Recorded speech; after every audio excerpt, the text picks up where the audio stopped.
اعوذ باللہ من الشیطان الرجیم بسم اللہ الرحمن الرحیم وَمَكَرُوا وَمَكَرَ اللَّهُ۔ اب انہوں نے بھی چالیں چلی اور اللہ نے بھی چال چلی۔ وہ جو ان کے فریسی بیٹھے ہوئے تھے، علماء بیٹھے ہوئے تھے، وہ چالیں چل رہے تھے کسی طرح اس کو پکڑوائیں، کسی طرح، اس لیے کہ وہاں جو حکومت تھی وہ یہودیوں کی نہیں تھی۔ اگرچہ یہودی ایک بادشاہ تھا، پپٹ کنگ، جیسے کنگ فاروق ہوتے تھے مصر کے اندر، اصل حکومت انگریزوں کی تھی لیکن کنگ فاروق بیٹھے ہوئے ہیں۔ اسی طرح کا وہ پپٹ کنگ تھا کہ جو یہودیوں میں سے تھا، اصل حکومت تھی رومیوں کی، اور رومی گورنر پائلیٹس پونٹس وہ وہاں پر موجود تھا۔ اور اس طرح کی کوئی کیپٹل پنشمنٹ جو ہے وہ یہودی خود نہیں دے سکتے تھے جب تک کہ وہ جو اصل گورنر ہے اس کی طرف سے اس کا حکم صادر نہ کیا جائے۔ لیکن ان کی مذہبی عدالتیں تھیں، اس میں بیٹھ کر یہ ان کے مفتی، ان کے فریسی، ان کے علماء بیٹھ کے فیصلے کرتے تھے، اور اگر وہ فیصلہ دے دیتے تھے تو ان فیصلوں کی ایگزیکیوشن جو ہے وہ پھر رومن گورنمنٹ کے تھرو، اور وہ ہوتی تھی اس کی جو تنفیذ جو ہے وہ پائلیٹس پونٹس کے ذریعے سے۔ لہذا ان کے ہاتھ بندھے ہوئے تھے۔ اب کسی طریقے سے پھنسوائیں اس کو، سوال الٹے سیدھے کرنے، ایسے سوال کرنے کہ وہ جواب دیں تو اس میں بغاوت کی بو آ جائے، تو کہیں دیکھو یہ رومیو یہ تمہارا باغی ہے۔ اس طرح کی وہ چالیں چل رہے تھے۔ وَمَكَرُوا وَمَكَرَ اللَّهُ، اللہ کی اپنی چال تھی۔ اب اللہ کی چال کیا تھی؟ اب اس کی تفصیل قرآن میں نہیں ہے، یعنی یہ کہ ان کے حواریین میں سے ہی ایک نے دھوکہ دیا اور حضرت مسیح علیہ السلام کو گرفتار کروایا۔ اب اس کے بعد اللہ تعالیٰ نے جو کچھ انجیل برنباس میں ہے، قرآن میں نہیں ہے، حدیث میں نہیں ہے، ہمارے اولین جو مفسرین ہیں ان کے ہاں بھی نہیں ہے، لیکن یہ انجیل برنباس، ایونجیلیم برنابے، جو پوپ کی لائبریری سے برآمد ہوئی ہے، اس کے اندر یہ تفصیل ہے کہ جس حواری نے آپ کو غداری کر کے پکڑوایا تھا، گرفتار کروایا تھا، اس کی شکل حضرت مسیح کی بدل دی اللہ نے، اور وہ پکڑا گیا، سولی وہ چڑھا ہے، اور حضرت مسیح پر وہ ہاتھ ڈال ہی نہیں سکے، بلکہ جس باغ میں آپ روپوش تھے، جیسے ایک کوٹھڑی سی بنی ہوئی تھی جس میں وہ آلات وغیرہ رکھ دیتے ہیں، اس باغ میں وہ روپوش تھے اور اس کوٹھڑی میں عبادت کر رہے تھے۔ باقی جو ان کے حواری ہیں 12 وہ باہر تھے۔ اس وقت وہ سٹک گیا، ایک شخص وہاں سے چپکے سے گیا کہ اب میں پکڑواؤں گا، اور جا کر جو ہے وہ سپاہیوں کو لے آیا، رات کے وقت نیلے لے کر آئے۔ اس نے کہا میں اندر جاؤں گا، جسے میں کہوں اے ہمارے استاد بس پکڑ لینا، وہی مسیح ہے۔ اس لیے کہ رومیوں کو کیا پتا تھا وہ مسیح کون ہے، وہ تو یہودی ہے، لہذا جیسے ہمارے ہاں پولیس والوں کو کیا پتا ہے وہ آئے ہیں، آئیڈینٹیفائی کون کرے گا۔ تو اس نے کہا کہ میں کہوں گا اے میرے آقا، میرے استاد بس پکڑ لینا۔ اب یہ جب اندر داخل ہوا تو جیسے ہی کمرے میں داخل ہوا، اس کوٹھڑی میں اس کی چھت پھٹی، 4 فرشتے نازل ہوئے، حضرت مسیح کو لے کر وہ چلے گئے، اور اس شخص کی شکل جو ہے وہ بدل دی گئی حضرت مسیح والی۔ اب یہ گھبرا کر باہر نکلا تو دوسرے حواریین جو تھے انہوں نے کہا اے ہمارے استاد، اور ادھر سے وہ سپاہی جو ہیں داخل ہو گئے، انہوں نے اسی کو قابو کیا، سولی وہ چڑھا ہے اصل میں، حضرت مسیح نہیں۔ لیکن یہ ساری تفاصیل جو ہیں یہ قرآن میں بھی نہیں ہے، حدیث میں بھی نہیں ہے۔ جب حدیث میں نہیں ہے، قرآن میں نہیں ہے، تو ہمارے مفسرین کے پاس بھی نہیں ہو سکتی تھی۔ لیکن یہ کہ یہ شہادت جو ہے یہ در حقیقت انہی کے گھر سے ہمیں ملی ہے، اور یہ پوری طریقے سے فٹ ان کرتی ہے، پوری طریقے سے قرآن کا جو بیان ہے اس میں یہ پوری طرح فٹ ہوتی ہے۔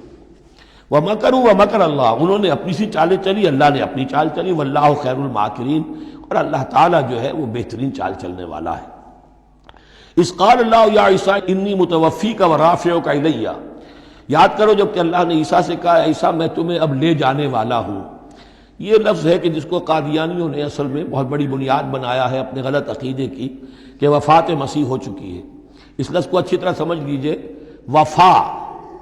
وفا کے معنی ہے پورا کرنا، وعدہ وفا کرو، وفا۔ اب اس سے جب کہا جائے کسی کو پورا دینا تو باب تفعیل میں آئے گا وفا یوفی توفیتاً، وہ ہم پڑھ چکے ہیں، ووفیت کل نفس فکیف اذا جاء، جب وہ دن آئے گا ووفیت کل نفس ما عملت، جو کچھ انہوں نے کیا ہوگا پورا پورا ان کو دے دیا جائے گا۔ یہ دیکھ لیجئے آیت نمبر 25، فَكَيْفَ إِذَا جَمَعْنَاهُمْ لِيَوْمٍ لَا رَيْبَ فِيهِ وَوُفِّيَتْ كُلُّ نَفْسٍ مَا كَسَبَتْ وَهُمْ لَا يُظْلَمُونَ، ہر ایک کو بھرپور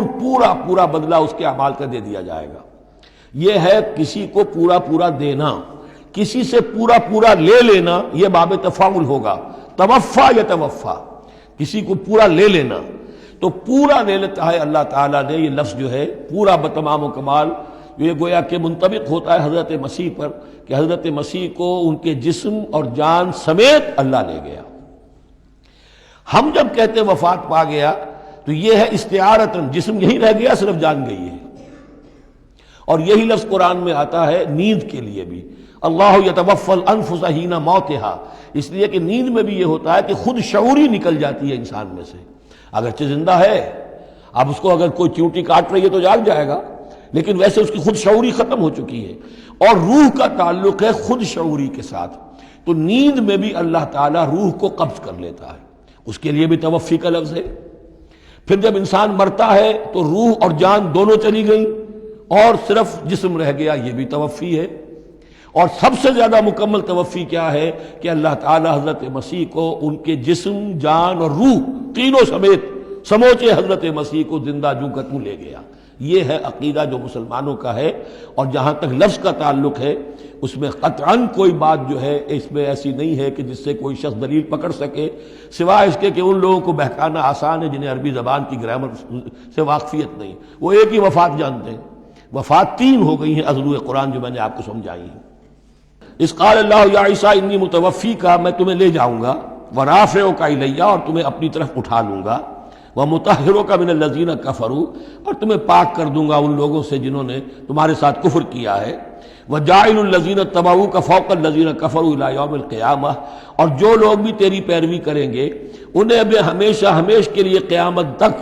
ان کے اوپر رکھوں گا کہ جنہوں نے کفر کیا ہے تیرے ساتھ، جو تیرا انکار کر رہے ہیں یہودی، اس کے بعد سے جو پسے ہیں آج تک پس رہے ہیں۔